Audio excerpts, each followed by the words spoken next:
All right, great. Everyone's here, so we'll go ahead and get started. Um, all right, so I graded all of your homeworks.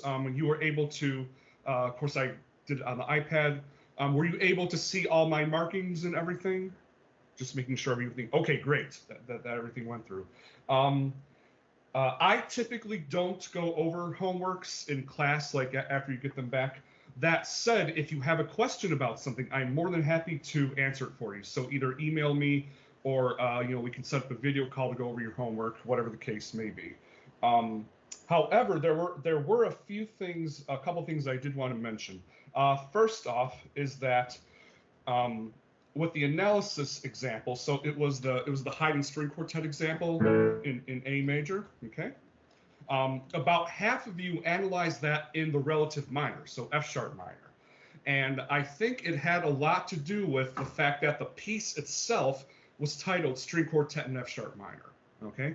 Um, so with that said, just because the title of the piece, is in a certain key, like okay, Beethoven's Symphony Number 5 is in C minor, right? Symphony Number 5 in C minor. If you go to the Cleveland Orchestra, you open up your program, that's what it says.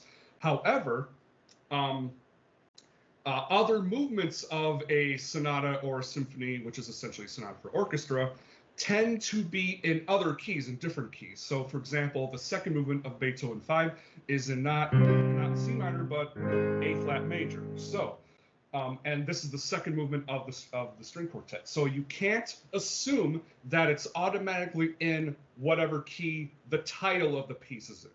Okay, you have to look at the notes themselves. Okay, and if you look at the notes themselves, if you look at the cello line particularly, you have a lot of A, E, and A, and some D's in there, right? So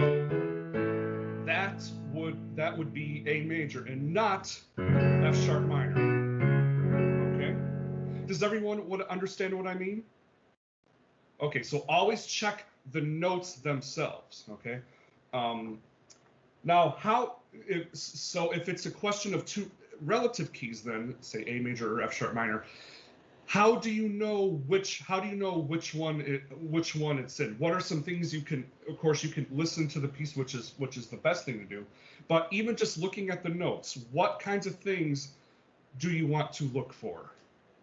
Yeah, Leah. You can look for leading tones. Yes, good. Okay, that's probably one of the easiest indicators. So if it were in F sharp minor, it would have a lot of E sharps in it, right? Because that's leading tone in F sharp minor, and of course, leading tones are manually raised in minor because the key signature can't do that. So that's a huge clue. Jana, go ahead. Normally I think like there would be a lot of like the 5 chord too. You could see if it would be if there was an accidental. Right. Because normally it would just be normal, and then also it would normally start with the 1 chord and then end with the 1 chord. So a lot of times you could look at like the last at the cadence. Yeah. Mm-hmm. Yes, that's often that's another very good tip. So if you look at the like F sharp minor in the of course the cello part, you would see in that piece you would see a lot of F sharp and C sharp, and then of course for that dominant chord, that's where you're going to see the raised scale degree 7 to become the leading tone. Okay, and that's for any minor key, not just F sharp minor. Okay, so those are things to look for to tell the difference between two relative keys. If it were the relative major, you wouldn't need any of that stuff. Okay, you wouldn't need to indicate the leading tone, but for minor, you do. Okay. All right. Does that make sense? All right. Yeah. Always the moral of the story, the TLDR, if you will, is always check the notes. Don't assume anything. Okay. All right. Let's take a look. I think I have a screen share already. Let's take a look at that Mozart movement example. A perfect example here. So it says piano sonata in A minor. Okay. But the movement. This is the second movement. The second movement is in F major. Okay. Yeah. All right. So we were talking about this back on Monday. We said it was a two phrases, a parallel period. Let's finish our Roman numeral analysis here. So we got to our deceptive cadence. Okay, and actually, I'll just play the whole thing for you again, just to get it in our ears.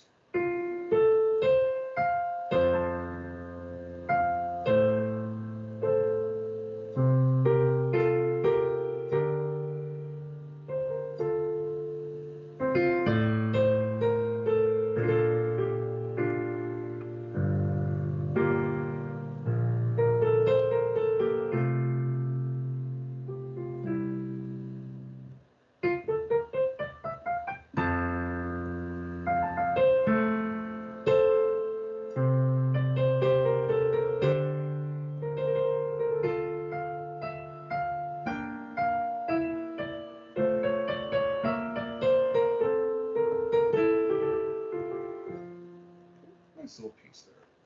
All right, so let's look here. So we have a receptive cadence. Now, okay, so now we're looking at this harmony here. That one right there. Okay. So, who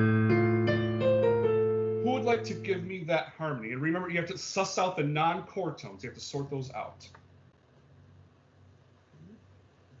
Who would like to offer up that chord?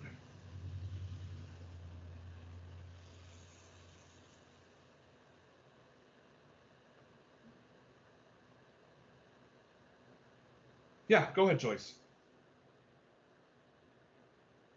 You're on mute.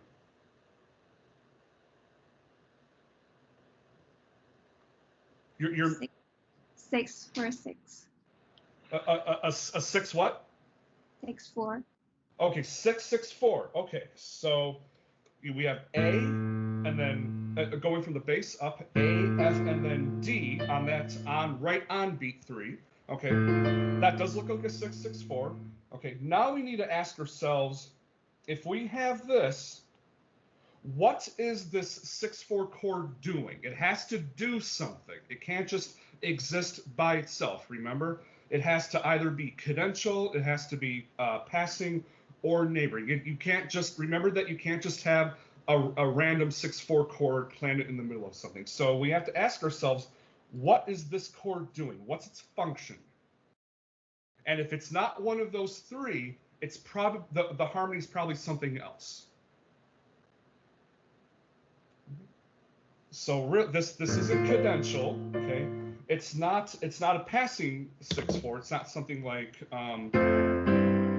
it's not that, and it's not neighboring either. So it's not like or like that.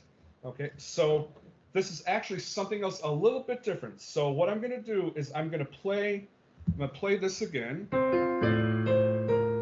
Okay, and so that D might be a non-chord tone. Okay. Okay. So da da da da. So what if we took the C as our chord tone, and then the D would be an appoggiatura. So now we have A, F, C. Yeah, Madeline, go ahead. It would be a 1/6. 1/6, right? Okay. All right. And the fact that that 6/4 chord, what we thought was a 6/4 chord, isn't doing anything, okay, in the music, that gives us a very strong indication that, well, maybe D might not be the chord tone after all. It's going to be C, and then the B flat will be passing note and so on. So 1/6, right? And another thing too, right after a deceptive cadence or deceptive resolution there, a very common way for the phrase to kind of begin again is with a 1/6 chord. Okay, so you have a 6, and this one's ornament, but 6, and then 1/6 is very often after that. Okay, yeah, so 1/6 there. Okay. Does that make sense? Why it's 1/6 and not 6/64? Okay, yeah. Mm-hmm. Oh, and let me just say one more thing about the 6/4 chords. If you do see them, okay, first of all you have to fold them into a larger structure, but even if you look at them by themselves, we either have 1/64, 4/64, or 5/64. We never do 2/64, never 3/64, never 6/64, never 7/64. If you get something weird like that, that should tell you that you need to change your analysis. Okay, so those are the only ones there. So this would be like cadential, and then we would even write 5/64 to 5/3. This would be a neighboring 6/4. Okay, you can have it with other chords too, but typically 5/3, 6/4, 5/3, and then this one would be a passing 6/4. Okay. Other chords are possible too, but those are the most frequent ones. These functions are the most frequent with 1, 4, and 5 there. Okay. Okay, good. So now we're in the third full bar. So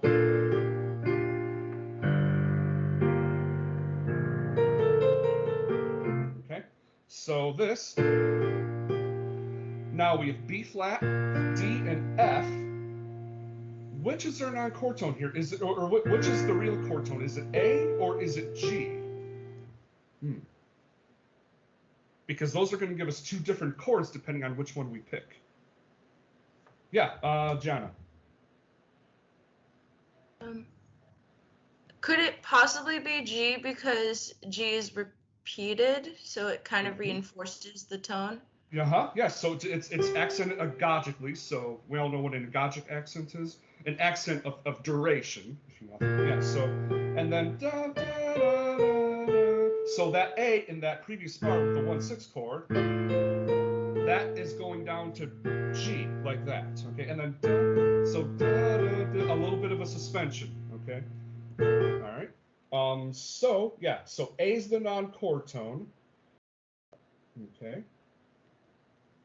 Da, da, da, da, da, da, da. So here, B flat D F G, that's going to be what Roman numeral? Anyone want to say it?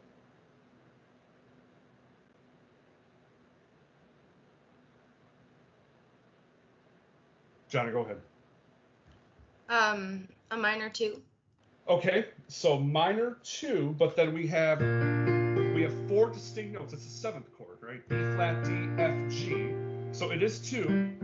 We just need a little, yeah. Minor 265. Okay, so it's 265, and then we have that suspension. So we could label that like that. So it's not a 2/7, it's not in root position, but it's with a 7/6 suspension. So this A is a 7th above the bass, and then the G is a 6th above the bass. That's where we get the 7-6. Okay, so again, just like with that 6th chord from before, that's the true harmony, and 265 is the true harmony, and then it's ornamented with that suspension. Okay, and that's what I circled in green there. Okay. Does that make sense? All right, and then here, Mozart just arpeggiates a little bit in the bass. So if you wanted to, you could put, let me switch back here. You could put 2/7 if you wanted to, but it's not really important. He goes right back to 2/6, and then the F is still kind of there.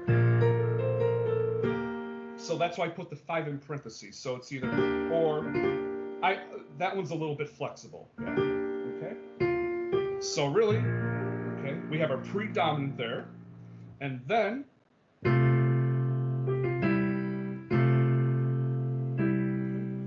so in bar 4 there, what's going on? And notice that we have a half cadence.